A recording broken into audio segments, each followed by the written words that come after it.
A fondo, con Eduardo Torreblanca.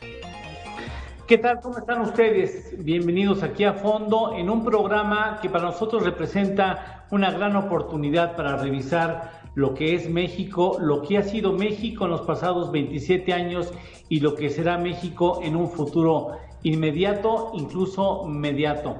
Tenemos el privilegio de tratar un tema que tiene que ver con la sustitución del NAFTA, que tuvo grandes aportes a la economía nacional y que fue sustituido el pasado 1 de julio por el TEMEC. Y nada menos que tenemos el privilegio de contar con dos personalidades que en su momento histórico hicieron posible, ayudaron a conformar tanto el NAFTA como el TEMEC, y verdaderamente demuestran estas personalidades que tenemos ya en la pantalla el valor del talento mexicano en materia de negociaciones comerciales. Muchas gracias, Ildefonso Guajardo Villarreal, muchas gracias por estar aquí con nosotros en esta tu casa. Muchas gracias. Gracias, Eduardo. Y muchas gracias a Luis de la Calle, mi muy querido amigo y un excelente negociador que también estuvo al frente de la parte aquella del NAFTA, rompió paradigmas y se convirtió, no fue el primero, pero sin lugar a dudas fue el más importante acuerdo comercial firmado en aquella época, que sienta las bases de un proceso de globalización comercial tan importante que hasta la fecha seguimos adelante. Muchas gracias, Luis. Con mucho gusto, Eduardo y Ildefonso, gusto saludarlos a los dos. Efectivamente, fue de una importancia histórica enorme, ¿no? Sí, ciertamente. La primera pregunta sería, ese primer gran acuerdo, así visto a la distancia, ¿cuál fue el aporte de México, de Estados Unidos y Canadá a la economía global, al proceso de globalización económica, Luis? Bueno, yo hay que recordar que en 1993, cuando se aprobó el Tratado de Libre Comercio de América del Norte, hubo un gran debate en Estados Unidos al respecto. Fue el primer gran debate público en materia de comercio exterior. Por primera vez llegó hasta Larry King Live. Hubo un debate entre Al Gore, el vicepresidente Al Gore, y Ross Perot. Y se hubo un voto en el Congreso de Estados Unidos que fue muy significativo, porque eso pavimentó la posibilidad de que hubiera poco tiempo después una reunión exitosa de APEC, y un año después se pudiera transitar del acuerdo internacional que se llamaba GATT a la Organización Mundial de Comercio. Entonces, sin el impulso del TLC de América del Norte en esta región, no hubiera avanzado tampoco el comercio internacional. Y después, con el tiempo, el Tratado de Libre Comercio de América del Norte, el TLCAN, se convirtió en el borrador sobre el cual se basaron las negociaciones alrededor de todo el mundo, en un conjunto de disciplinas que novedosamente se habían incorporado en México, Estados Unidos y Canadá. Entonces sí tuvo una influencia muy grande, y a la economía mexicana le dio la oportunidad de empezar un proceso de apertura histórico que llevó a transformar a México en muchos rubros, muchos ámbitos, muchas regiones del país. Sin lugar a dudas, Ildefonso, desde tu punto de vista, ¿nace con los procesos de negociación del NAFTA esa generación tan valiosa de talento mexicano en negociaciones comerciales internacionales? A ver, no solo eso, yo creo que México demostró que una vez abierta la posibilidad de hacer una zona de libre comercio entre países de diferentes niveles de desarrollo, que México tenía el talento en un grupo de profesionistas jóvenes. Y ahí es donde nos conocimos Luis de la Calle y yo, que éramos parte de un gran equipo, que era posible estar en la mesa con los países más fuertes económicamente del mundo y poder diseñar una arquitectura claramente a favor del desarrollo, del libre comercio y sobre todo del fortalecimiento de la integración a nivel global. Como bien dice Luis, la arquitectura del mundo comercial se construye a partir de muchos de los lineamientos y de las nuevas aportaciones de NAFTA, que por primera vez en un acuerdo comercial incluye una agenda progresista, tomando en cuenta los derechos laborales y el derecho ambiental. Creo que NAFTA fue en ese sentido pionero a nivel internacional para mandar un mensaje claro. La apertura no solo es para beneficiar a las grandes empresas, pero es para que sean instrumentos y mecanismos de desarrollo, para que se beneficie toda una sociedad y todos los actores que forman parte de este proceso. Creo que fuimos parte histórica en ese primer acuerdo y creo que ahora con TEMEC estamos dando el siguiente paso. El siguiente paso que en el tiempo liga a las generaciones. Gran parte de mi equipo negociador fue un equipo que hace 20 años iniciaron como jóvenes principiantes y que dedicaron toda una vida a la construcción de la fortaleza de negociación comercial de México en el mundo, que dio resultados del primer NAFTA a TEMEC, pasando por una integración efectiva de México con todas las regiones del mundo. ¿Pudimos sacar el mejor de los provechos? Les pregunto, a todo lo pasado y siendo autocríticos, ¿le pudimos sacar todo el provecho que ofrecía el NAFTA, Luis? Bueno, yo creo que el Tratado de Libre Comercio de América del Norte fue más benéfico de lo que se pensaba cuando se negoció. O sea, si tú revisas todos los estudios que se hicieron en términos de incremento de exportaciones, de incremento de importaciones, de penetración de inversión extranjera, se quedaron todos cortos. El TLC fue un instrumento que trajo más beneficios de lo que se esperaba. En los últimos 25 años en que estuvo en vigor el Tratado de Libre Comercio, las exportaciones contribuyeron con más del 50% del crecimiento del Producto Interno Bruto. Sin embargo, los beneficios del tratado no pudieron llegar a todas las regiones, a todos los sectores y a todos los segmentos poblacionales del país, no tanto por la arquitectura del propio tratado, aunque en algunas cosas creo que podríamos haber ido más lejos, sino porque en México no supimos o no pudimos tomar las medidas necesarias para que realmente los beneficios llegaran a todo el país. Pero yo creo que el hecho de que hoy tengamos un TEMEC, que es el sucesor del Telecán, es solamente indicativo de la fortaleza que tuvo el primer acuerdo. Porque si el primer acuerdo que integró a los tres países no hubiera sido relativamente exitoso, pues nunca hubiera soportado el embate político al que fue sometido durante varias ocasiones el tratado, y a través de una negociación de una enorme complejidad que, bueno, tuvimos la fortuna que encabezara Ildefonso y un gran equipo de trabajo. Pero los beneficios del TLC allí están, no son suficientes porque un tratado de libre comercio no es suficiente para desarrollar un país, pero sí provee los instrumentos que permiten a un país decidirse a favor del desarrollo, y creo que en México todavía estamos en ese proceso. Y uno de los grandes aportes, me parece, salvo la mejor opinión de Ildefonso Guajardo, es que desde el NAFTA se trabaja de manera unida, de manera coordinada entre el sector privado y el gobierno federal, en un gran reto conjunto que asumen las partes y que llevan adelante. ¿Fue esta una herramienta fundamental, Ildefonso, del éxito que se pudo conseguir el NAFTA, el hecho que haya hecho un trabajo de conjunto, iniciativa privada y gobierno federal?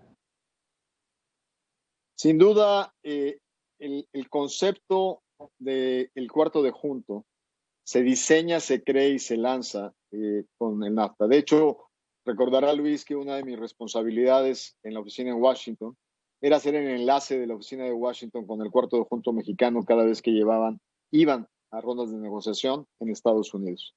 Ese modelo lamentablemente se perdió con el tiempo y durante 12 años se desintegró. Por eso recordarás, Eduardo, que en algunos casos, como los tratados, el acuerdo que se intentó hacer con Perú, se difirieron por quejas de algún sector específico, literalmente por exportación de chile seco mexicano, y no estoy albureando en ningún sentido, se interrumpieron las negociaciones y lamentablemente no había una sombrilla de diálogo que nos llevara a todos al mejor interés del país. Entonces, nos toca a nosotros, cuando llegamos en el 2012, a reestructurar dentro del Consejo Coordinador Empresarial el famosísimo cuarto conjunto, que formalmente se llama el Consejo Consultivo para Negociaciones Comerciales Internacionales, del cual Luis formaba parte como asesor, y eso fue un elemento que nos ayudó a avanzar muchísimo en la agenda del comercio internacional, modernizando el acuerdo con Europa, lanzando un TPP que terminó siendo TPP-11, terminando Alianza Pacífico y realmente preparándonos para el reto más grande que íbamos a enfrentar en las últimas décadas, que era la renegociación del Tratado de Libre Comercio de América del Norte. Sin duda, era fundamental ese diálogo. Y coincidiendo con Luis, creo que los tratados comerciales no hay que confundirnos. No son instrumentos mágicos para todas soluciones. Y en México, claramente pudimos haberle tomado mayor ventaja y beneficio si las reformas necesarias para hacer más competitiva la economía mexicana la hubiéramos tomado simultáneamente con el acuerdo, liberalizando los mercados energéticos, combatiendo los monopolios, estableciendo condiciones para que los pequeños y medianos de manera eficiente se integraran rápido a las cadenas de valor, hubiéramos tenido muchísimo más resultados de los muchos que tuvimos, pero hubiera sido sin duda mejor distribuido y mejor conectado en todos los sectores de la economía mexicana. En esa experiencia, hoy tenemos las condiciones, a veces me da la impresión como mexicano que por un lado estamos comprometidos con la globalización, con el comercio internacional, y por el otro estamos dando marcha atrás en las reformas necesarias para impulsar esa internacionalización de la economía y sacar el mejor de los provechos de una intención global de México. Ildefonso.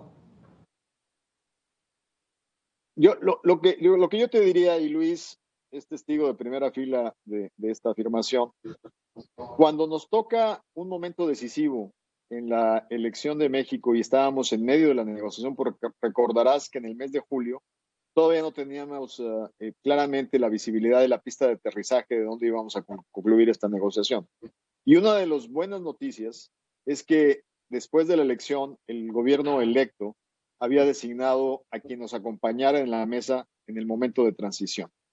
El hecho que fuimos capaces de mandar las señales correctas, de independientemente de los rumbos ideológicos del gobierno saliente y el gobierno entrante, poder tener claro, sin duda, cuál era el beneficio para el Estado mexicano, logramos dar certidumbre y anclar una de las pocas decisiones que nos ayudan a establecer un marco referencial positivo para el futuro de la economía mexicana.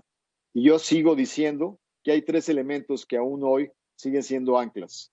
El respeto a los acuerdos y obligaciones internacionales de México en todos sus acuerdos de libre comercio, o sea, un mantenimiento de la política comercial que hay que saber valorar, porque recordemos que moviéndonos atrás más de 26 años, ¿quiénes eran los principales detractores en México de esos acuerdos? Y ahora son parte, sin duda, de quienes están hoy en el legislativo y en el ejecutivo y que confluyen a que el comercio internacional es uno de los pilares de la economía mexicana. Segundo, el respeto a la autonomía del Banco de México. Y tercero, un manejo que hoy pudiera ser debatible desde el punto de vista de la vigilancia del déficit público y de la deuda pública, pero que de alguna manera en condiciones normales es una conducta de disciplina fiscal que sigue siendo observada y que nos dan anclas hacia adelante. Luis, un proceso de negociación sobre todo trilateral es muy complejo. Como parte de ese equipo mexicano, como parte fundamental de ese equipo mexicano, ¿llegaste a sentir en ocasiones que ese asunto no se iba a conseguir? Bueno, muchas veces, ¿no? Yo creo que las negociaciones, para ser ambiciosas, necesitan un grado de complejidad muy grande y tienes que negociar en varios frentes al mismo tiempo. Por un lado está la negociación interna. Aquí hay que recordar, porque tú señalas, Eduardo, y lo comentaba Ildefonso, del papel que juega el sector privado, que es muy importante. Pero aquí le estás pidiendo al sector privado que enfrente más competencia. O sea, la certidumbre de acceso que otorgan los tratados de libre comercio siempre vienen dos sabores. El dulce, que es la certidumbre que yo puedo exportar, y el agridulce, que es la certidumbre de que me van a estar exportando a mí. Entonces, la negociación interna es de una enorme complejidad. O sea, si tú le preguntaras a un sector privado así, fuera de contexto, ¿te gustaría que se abriera la economía? Probablemente, mayoritariamente te dirían que no. Entonces, la complejidad es cómo convencer a los jugadores dentro de la economía de que a todos nos conviene abrirnos para ser todos más competitivos, para tener un pastel más grande. Y luego tienes que hacer ese mismo convencimiento con tus socios comerciales y tratar de elevar el nivel de ambición.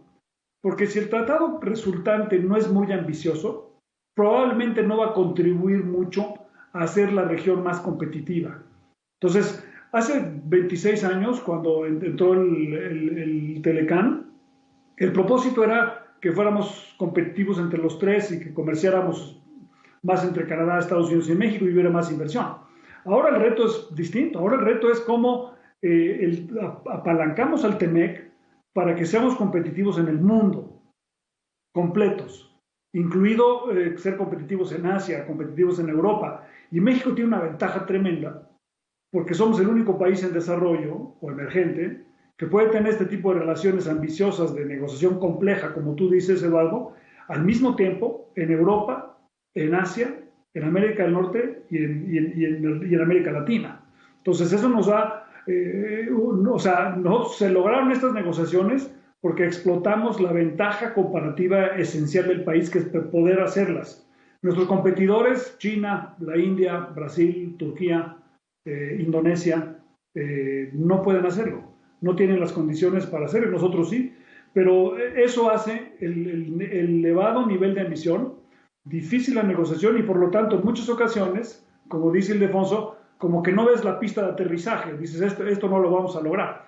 De hecho, cuando nosotros empezamos a negociar hace 20 y tantos años, todo el mundo nos decía, lo que están ustedes proponiendo es imposible, nunca se va a aceptar en Estados Unidos y nunca se va a aceptar en México. Bueno, al final del día acabó siendo aceptado en Canadá, por supuesto, en Estados Unidos y en México, y ahora con la negociación que terminó hace año y medio, tenemos una situación similar. Los pronósticos eran, Donald Trump nunca va a aceptar un tratado que no sea más que a su gusto, y México y el gobierno mexicano entrante nunca va a aceptar una integración, y bueno, se consiguieron estas tres cosas.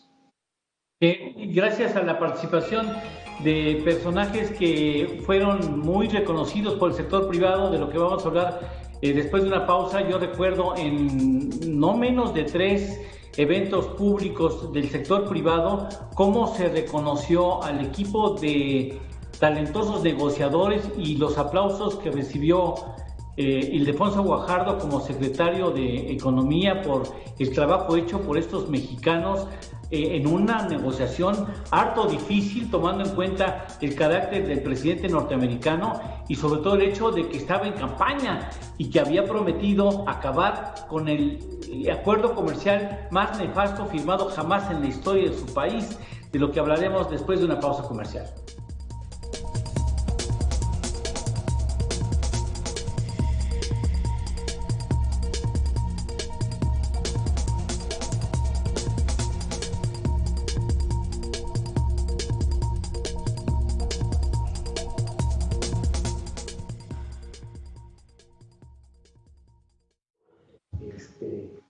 Pero todas las negociaciones. ¿Mande?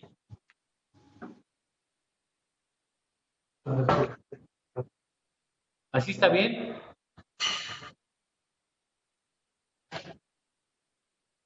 Adelante. Sí. ¿Está bien así?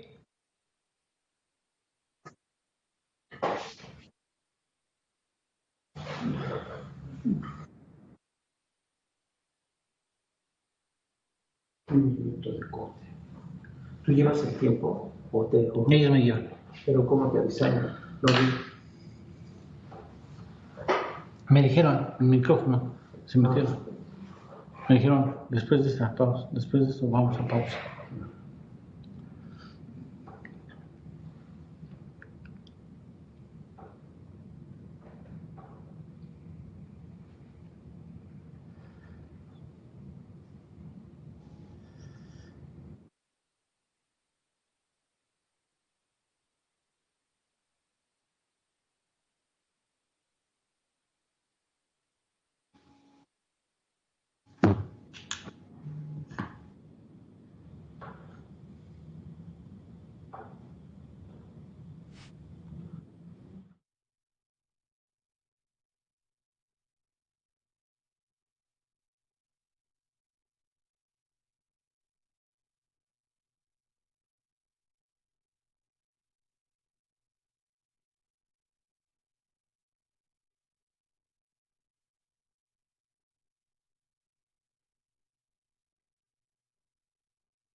Bien, son contextos totalmente distintos. Antes de ir a las limitaciones del NAFTA, me gustaría preguntarle a Alfonso Guajardo, aunque reconociendo que son contextos distintos, el hecho de tener a Trump en campaña y prometiendo las perlas de la Virgen a su ciudadanía envalentonado, ¿no convertía el proceso de negociación en un proceso más complicado, Ildefonso?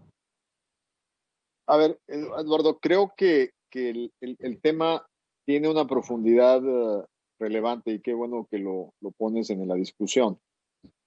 Tenemos que ver que el fenómeno Trump no es el resultado casuístico de una elección, es el reflejo de un problema acumulado de desatención de un mundo que había estado en una digamos, inercia de apertura, de liberalización internacional, en donde siempre va a haber quien en este proceso pierde. Pero lo importante es que el beneficio neto para las nuevas generaciones es contundente. El problema es que hay que atender a los perdedores para mantener el consenso político de estas iniciativas. Así como Brexit nos agarró por sorpresa, la elección de Trump nos agarró por sorpresa. Y lo que estaba reflejando Trump es dándole voz a un segmento electoral que se había sentido afectado por la pérdida del sueño americano. Y los responsables no éramos los mexicanos. Los responsables eran claramente la incorporación de China en el comercio internacional, la robotización y mecanización de las plantas productivas. El problema es que era más sencillo encapsular los lineamientos de campaña de un candidato totalmente disruptivo como Trump y poner a México como la piñata a golpear en su proceso electoral. Desde el punto de vista del interés de México, para nosotros era fundamental entender la dinámica en su profundidad y ver los espacios y el margen de maniobra para conducir un rescate a la integración competitiva y productiva de América del Norte, sin engancharnos en las amenazas, sin engancharnos en la retórica, sin responder diariamente a los tweets, teniendo un objetivo concreto y un objetivo muy bien definido. Sin duda, era un proceso en donde el tiempo era nuestro principal aliado y no podíamos caer en la tentación de, por estabilizar rápidamente los mercados financieros, distorsionar para siempre los elementos fundamentales de una apertura mejor diseñada en el largo plazo. Los beneficios que pudo haber tenido una estabilización rápida hubieran sido disruptivos para el futuro y el largo plazo de México. Retomando la respuesta de Alfonso Guajardo, Luis, ¿atendimos a nuestros perdedores o no fue equitativa la ganancia para todos los sectores? No, o sea, nunca es perfectamente equitativo, ¿no? O sea, un proceso de apertura va a llevar a que tengas tus regiones y sectores que al principio tengan más éxito. De hecho, eso es algo que es probablemente positivo. Por ejemplo, si el estado de Querétaro empieza a tener mucho éxito, pues lo que quieres hacer es impulsarlo, a pesar de que ese impulso que le das a lo mejor al principio de Querétaro implique que se despegue un poco de otros estados que se quedan un poco rezagados, ¿no? La pregunta es cómo haces para que en el tiempo los sectores, los segmentos de la población y los estados que se quedan rezagados se puedan ir uniendo a la economía moderna y progresar. Y ahí lo importante es entender las razones que llevaron al éxito de aquellos sectores que sí pudieron participar. Entonces, en México no hicimos suficiente. Te voy a dar un ejemplo muy claro.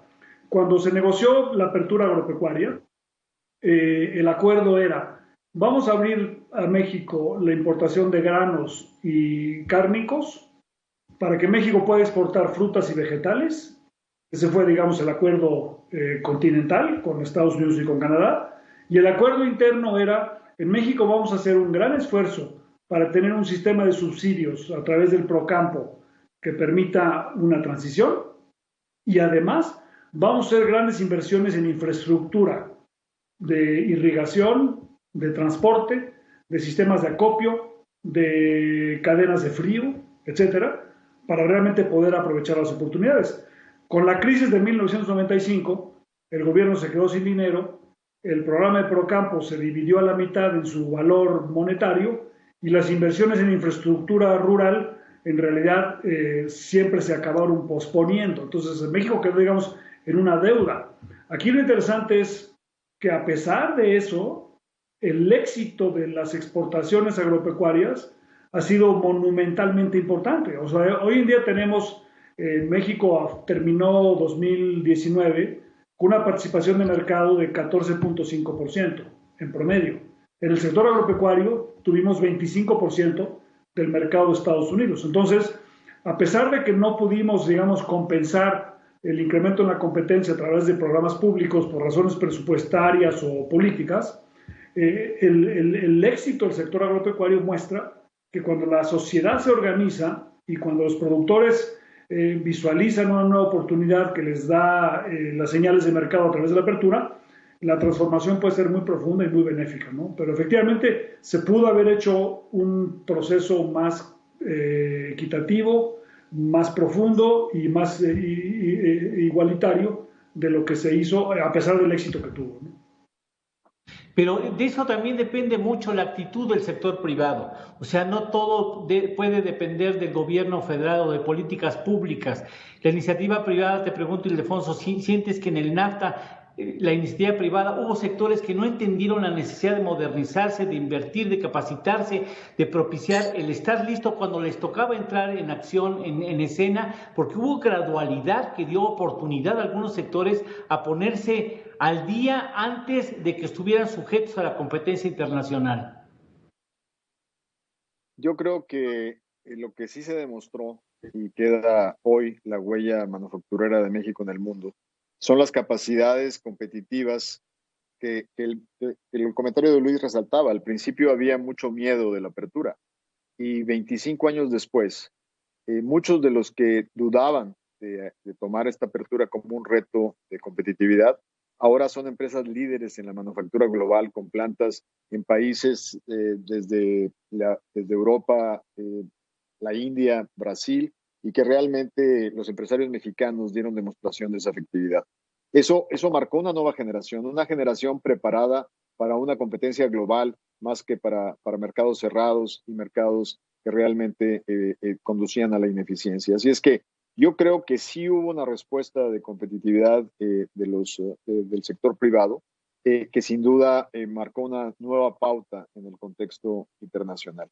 El tema sobre los equilibrios que señalaba Luis en cuanto a que si logramos darle una salida a la transformación que iba a implicar la apertura en algunos sectores, yo iría inclusive más allá en el tema de que como secretario me tocaba ir a inaugurar plantas en el Bajío mexicano y saludar a chicos o chicas entre 25 y 27 años que habían egresado de CONALEPS, y tú les preguntabas en las plantas del Bajío, ¿de dónde vienes? De un pueblito cerquita de esta planta. ¿Qué hacía tu padre? ¿Qué hacía tu abuelo? Eran ejidatarios con 2 hectáreas. Este tipo de integración transformó vidas, dio oportunidad de movilidad social, le ayudó a mexicanos a salir adelante. Así es que, si bien en el corto plazo toda apertura y todo ajuste tiene costos, que hay que cuidar por la estabilidad política de la política pública, pero al fin del día impacta y transforma vidas y da nuevas oportunidades. Y eso lo viví diariamente en el recorrido de las nuevas inversiones y en el anuncio de nuevas plantas en México. Eso es lo que para mí es fundamental. Tenemos que seguir ampliando esas oportunidades para los jóvenes, no a través de asistencialismo, sino a través claramente de una visión de integración, de desarrollo y de dar ambición sana y positiva a los jóvenes para crecer y desarrollarse.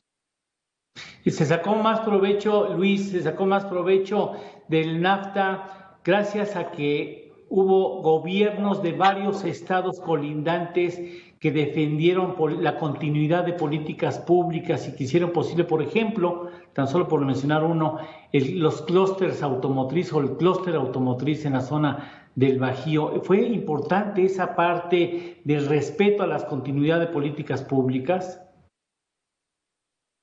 Bueno, los gobiernos estatales juegan un papel muy importante, ¿no? Hay que recordar que antes del Tratado de Libre Comercio de América del Norte, Las operaciones de exportación en México estaban concentradas solamente en los estados fronterizos.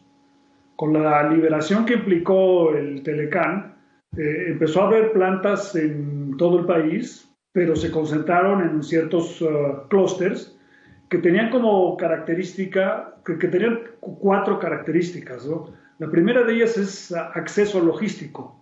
Eso implicaba que tuvieran un buen sistema carretero, que tuvieran acceso al ferrocarril, que tuvieran también acceso a gas natural, que tuvieran escuelas de ingeniería. Sin ingenieros es muy difícil ser competitivo, y que se respetaran las reglas mínimas de convivencia y de respeto a los derechos de propiedad para que las empresas se instalaran allí. Los estados que siguieron esas rutas y que tenían estos activos tuvieron un éxito enorme, y eso les permitió un crecimiento inusitado. En México, en los últimos 25 años, hemos tenido estados que han tenido tasas de crecimiento similares a las de Asia, y todos esos estados tienen una cosa en común. Una, son exportadores, y dos, están todos integrados al comercio exterior. Entonces, el comercio exterior, aunque sí tiene un costo en el corto plazo, sin duda, y por eso se negocia, y por eso se negocian tiempos de apertura, en el mediano y largo plazo, todos los países exitosos, todas las ciudades exitosas en la historia de la humanidad han basado su éxito a través del intercambio y el comercio. Y creo que en México hemos aprendido esa lección, y se ha aprendido hoy en día casi en todos los partidos políticos. Una cosa que es muy interesante es que en México se ha logrado la aprobación de los tratados de libre comercio en los últimos 30 años con el apoyo mayoritario de los partidos políticos de México, y eso creo que habla muy bien del convencimiento que se ha forjado a través de la implementación del Telecán sobre la importancia que tiene hoy en día el comercio exterior para el país. A mí me gustaría, después de una pausa, que Ildefonso Guajardo nos pudiera considerar elementos como el que en el NAFTA hubo finalmente gobiernos federales que le jugaron a la globalización y fueron congruentes con la idea de respetar las obligaciones, los compromisos signados en el tiempo y en otros tratados. Y en esta ocasión el gobierno federal parecería que juega dos cartas distintas. Ese es con todo respeto lo digo, por un lado le juegas el proceso global, que respetaste el proceso de negociación y que te interesaba porque sabías que era una pieza fundamental de la economía, y por el otro empieza a escatimar apoyo a procesos que están dejando mal parados al país, lamentablemente, y que hacen pensar la posibilidad de aprovechar los escenarios que marca el acuerdo signado y que entró en vigor hace unos días, porque dicen es que no hay claridad en las reglas del juego. Después de una pausa, la respuesta de Ildefonso Guajardo.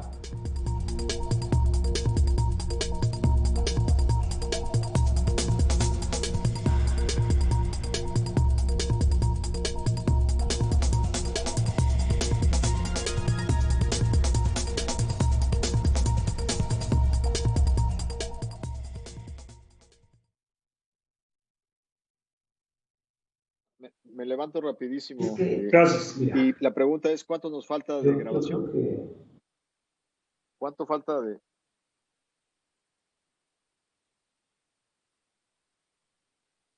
Ok, ¿y serían cuántos segmentos más? O sea, como estos cortes. Muy bien. Órale, gracias. el PRI, desgraciadamente, pues sí ha sido un partido donde se han servido los que llegan, ¿no? Tanta corrupción, pero yo sí creo que es un partido que hizo muchas cosas, ha creado muchas cosas.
Bueno, dejamos planteado un escenario antes de la pausa comercial. ¿Hemos aprovechado el TEMEC o estamos arriesgando la confiabilidad, la certidumbre que debe tener cualquier economía para aprovechar un instrumento como el TEMEC, Ildefonso? Yo vería que el hecho de haber alcanzado un acuerdo y el haber comprometido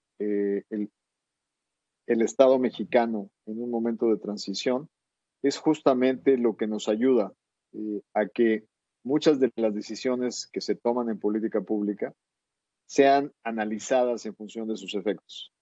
El hecho de haber aceptado un capítulo de arbitraje inversionista-Estado establece lineamientos muy específicos para quienes se sientan afectados en su ámbito de inversión con un cambio de las reglas del juego, pueden recurrir al arbitraje establecido por el acuerdo para poder ser resarcido en sus afectaciones. Eso es sin duda una gran herramienta para poder establecer el compromiso en cuanto al cumplimiento de nuestras obligaciones. Entonces, yo lo vería, como lo dije en otra intervención, como un ancla que nos da y nos abona en favor de la certidumbre. Y sí, bien, tus comentarios están enfocados a un par de acciones que hemos visto que han mandado señales que pueden ser debatibles, en el caso de la cervecera en Baja California o en el caso de las acciones en cuestión de energía alternativa, sobre todo de inversiones eólicas. Creo que el inicio de procesos de consulta de los inversionistas afectados pueden mandar una señal muy clara para el gobierno mexicano que nos puede resultar muy caro divergir o tomar acciones que pudieran tener al Estado mexicano como sujeto de responsabilidad frente a las inversiones establecidas.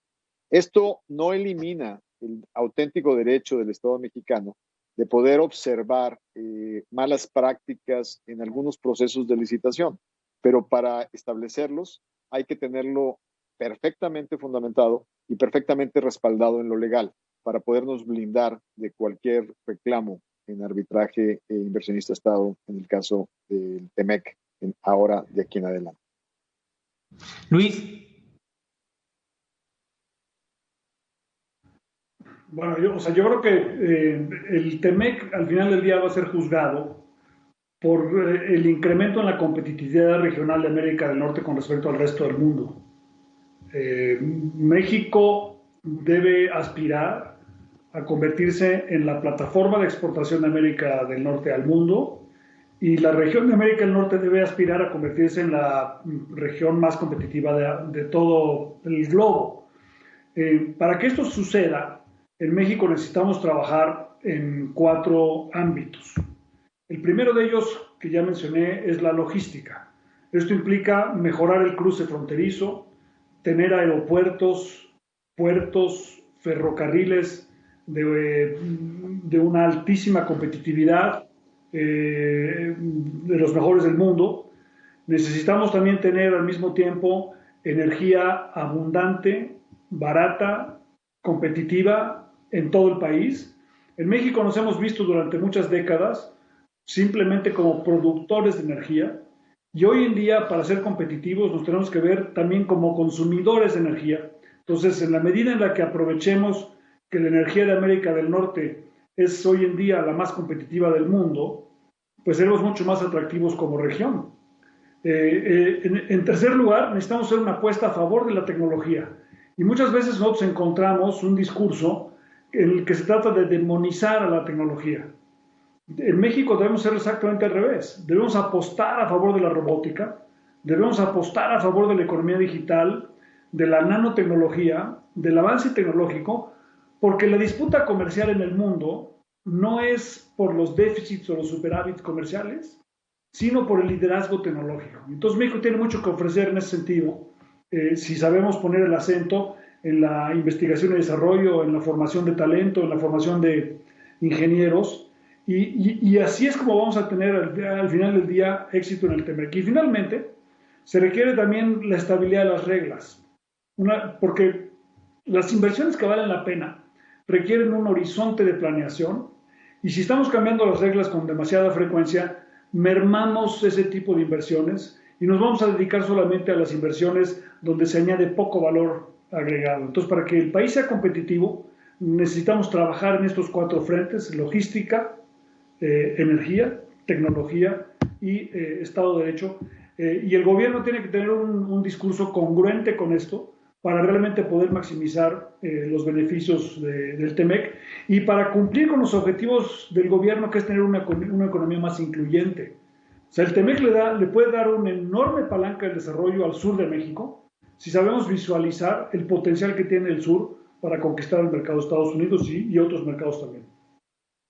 Veo que asientes, veo que coincides con Luis. Ildefonso, te preguntaría con todo respeto, ¿crees que el gobierno federal mexicano en estos momentos atiende a conocer la trascendencia del potencial que tiene el TEMEC y la necesidad de tener políticas y actitudes congruentes con ese potencial económico que le ofrece TEMEC para el futuro nacional? Sin duda, en este momento que nos toca inaugurar una nueva era, la integración de México con el principal mercado en el mundo, que es el de América del Norte, que coincide con una de las crisis económicas más graves de la historia moderna de México, el peso de la realidad va a ser contundente.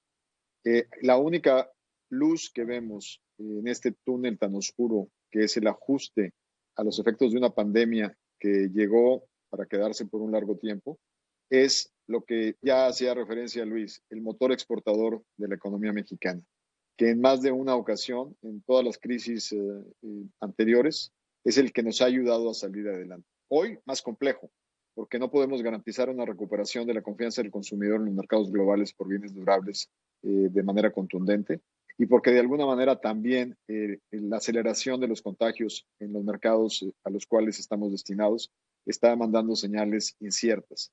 Pero creo que la realidad es tan fuerte que se va a terminar imponiendo. No podemos darnos el lujo de no engancharnos de una manera eficiente a la vocación exportadora de la economía mexicana. Luis, podemos convertir el TEMEC en el eje de la recuperación necesaria después de la pandemia. Podemos potencializar más aún ese acuerdo para convertir una palanca que nos haga recobrar el crecimiento más rápidamente.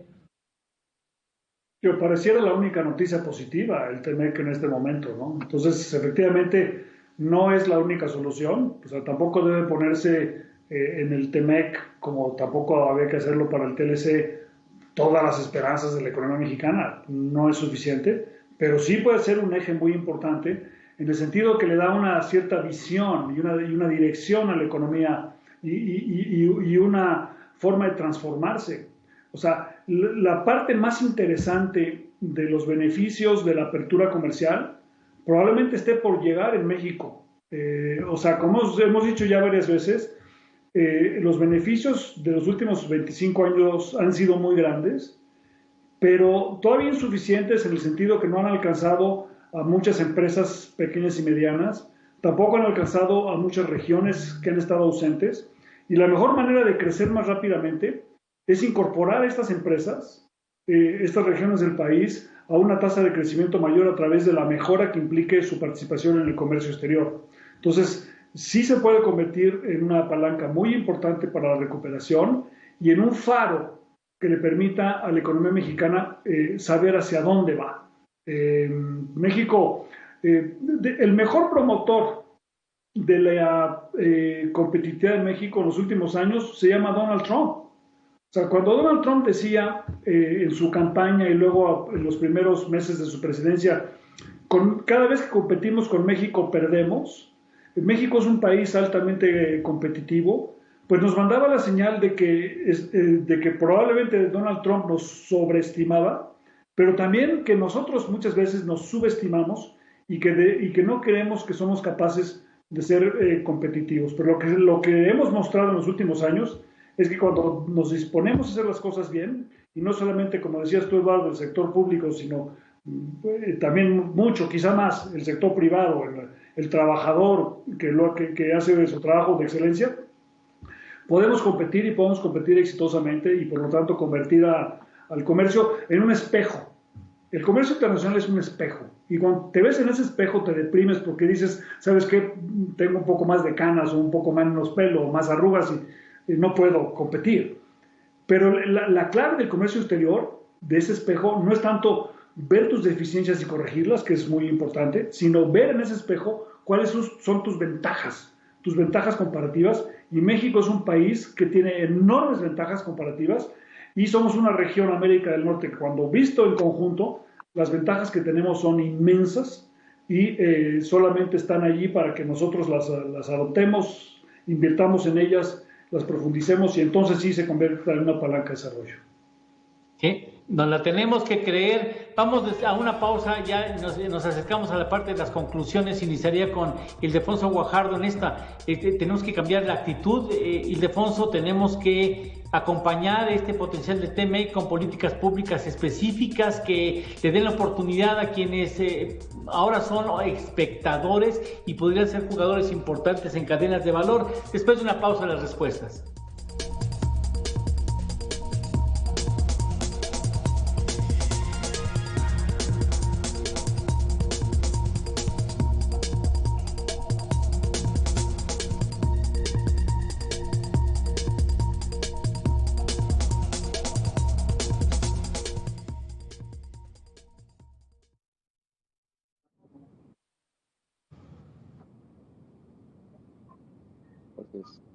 Perfecto. Sí se va rápido. Sí, ¿se te hace? Sí.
Quedó planteada la pregunta antes de la pausa comercial. ¿Necesitaríamos complementar con políticas públicas la oportunidad de potencializar a los sectores, digamos, pequeños y medianos que quizá puedan incorporarse de alguna manera a esas cadenas de valor, Ildefonso?